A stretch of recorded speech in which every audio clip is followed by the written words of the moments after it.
لڑکے کی 15 سال سے پہلے داڑھی ظاہر ہو جائے اور لڑکی کی جو ہے چھاتی ظاہر ہو جائے تو کیا وہ بالغ ہو جاتے ہیں؟ بالغ ہونے کی صحیح عمر کیا ہے اور اس کی پہچان کیا ہے؟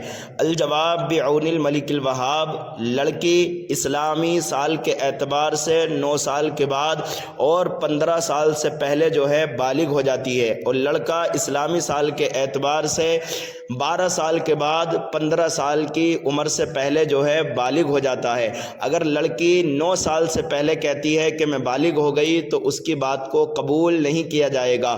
لڑکا کہتا ہے کہ میں 12 سال سے پہلے ہی بالغ ہو گیا تو اس کی بات کو بھی قبول نہیں کیا جائے گا۔ بالغ ہونے کی علامتیں کیا ہیں؟ لڑکی یا لڑکے کو انزال احتلام ہو جائے یعنی منی خارج ہو جائے، یا لڑکی کو جو ہے حیض آ جائے، یا معاذ اللہ 15 سال سے پہلے لڑکے اور لڑکی نے زنا کیا اور لڑکی کو حمل ٹھہر جائے تو ان صورتوں میں جو ہے ان کو بالغ مانا جائے گا۔ اور اگر 15 سال تک یہ علامتیں نہیں پائی گئیں، انزال، احتلام، حمل اور حیض وغیرہ، تو 15 سال کے بعد جو ہے ان کو بالغ مانا جائے گا، چاہے لڑکے کی داڑھی آئی ہو یا نہ آئی ہو، لڑکی کی چھاتی بھری ہو یا نہ بھری ہو۔